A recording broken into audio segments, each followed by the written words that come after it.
मित्रहो, उद्धव ठाकरे यांची शिवसेना फोडून अखेर ऑपरेशन टायगर पूर्णत्वाला गेलं. आता हे ऑपरेशन टायगर कायदेशीर कचाट्यात अडकवण्यासाठी उद्धव ठाकरे गटाकडून नेटाचे प्रयत्न सुरू झालेलेच आहेत. पण या ऑपरेशनच्या दरम्यान पडद्याआड काय काय घडत होतं याच्या एक एक आतल्या बातम्या आता बाहेर येऊ लागल्या आहेत.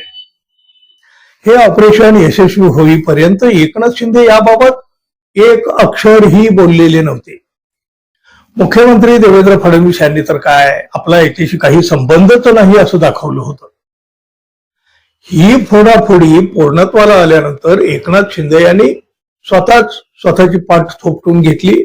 पण मुख्यमंत्री देवेंद्र फडणवीस यांच्यामुळेच 6 खासदार फुटले, म्हणजे 6वा खासदार फुटला आणि ही फोडाफोडी पूर्णत्वाला आली.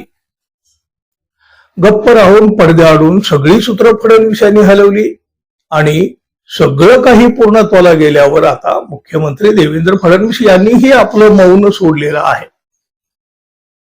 ऑपरेशन यशस्वी झालं आहे आणि रुग्ण एकदम सदृढ आहे, त्यामुळे कोणीही काळजी करण्याचं कारण नाही, गरज नाही असं म्हणत मुख्यमंत्री देवेंद्र फडणवीस प्रथमच या सगळ्या घडामोडीवर उघडपणे बोललेले आहेत. कारण ऑपरेशन टायगरचं तर ठरलेलंच होतं, पण उद्धव ठाकरे शिवसेनेतून फुटणाऱ्या खासदारांना भाजपामध्ये घ्यायचं की शिंदे गटामध्ये पाठवायचं हेच ठरत नव्हतं. त्यामुळं मुख्यमंत्र्यांनी या सगळ्याबाबत मौन बाळगलेलं होतं. खासदार फोडाफोडीची घटना प्रत्यक्षात जरी आता घडलेली असली तरी विधानसभा निवडणुकीच्या निकालापासून या घडामोडी सुरू झालेल्या होत्या. भारतीय जनता पक्षाच्या दिल्लीतल्या वरिष्ठ नेतृत्वाकडून जानेवारी 26 मध्ये याचा गंभीरपणे विचार सुरू झाला. या खासदारांना फोडण्यासाठी उपमुख्यमंत्री एकनाथ शिंदे कमीत कमी 5-6 वेळा दिल्लीलाही जाऊन आले. पण या खासदारांना भाजपामध्ये प्रवेश द्यायचा की शिंदे गटामध्ये पाठवायचं याचाच निर्णय होत नव्हता आणि त्यामुळे मग ही फोडाफोडी लांबणीवर पडत होती, लांबणीवर पडलेलीही होती. फुटलेल्या 6 खासदारांपैकी बहुतांश खासदारांना एकनाथ शिंदे गटामध्ये जायचंच नव्हतं. भारतीय जनता पक्षामध्ये प्रवेश करण्याची त्यांची इच्छा होती, पण देवेंद्र फडणवीस यांना काही हे मान्य नव्हतं. या खासदारांना शिंदे गटातच पाठवलं पाहिजे अशी भूमिका फडणवीस यांची होती, अशी मोठी बातमी आता बाहेर आलेली आहे. आणि त्यासाठीच केंद्रीय नेतृत्वाबरोबर देवेंद्र फडणवीस यांच्या काही बैठका सुद्धा झालेल्या होत्या. आणि मग शेवटी बराच काथ्याकूट झाला आणि त्यानंतर एप्रिल महिन्यामध्ये या फोडाफोडीसाठी केंद्रीय नेतृत्वानं एकनाथ शिंदे यांना हिरवा कंदील दाखवला. पण यातल्या बहुसंख्य खासदारांची शिंदे गटात जाण्याची इच्छा नव्हती.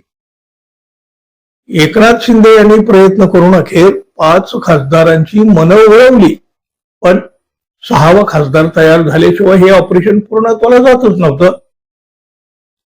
दिल्लीवरून या ऑपरेशनच्या बाबत सतत विचारणा होत होती, पण फुटणाऱ्या खासदारांची संख्या काही केल्या 5च्या पुढे जात नव्हती आणि त्यामुळं 6व्या खासदाराची जबाबदारी देवेंद्र फडणवीस यांच्याकडे सोपविण्यात आली.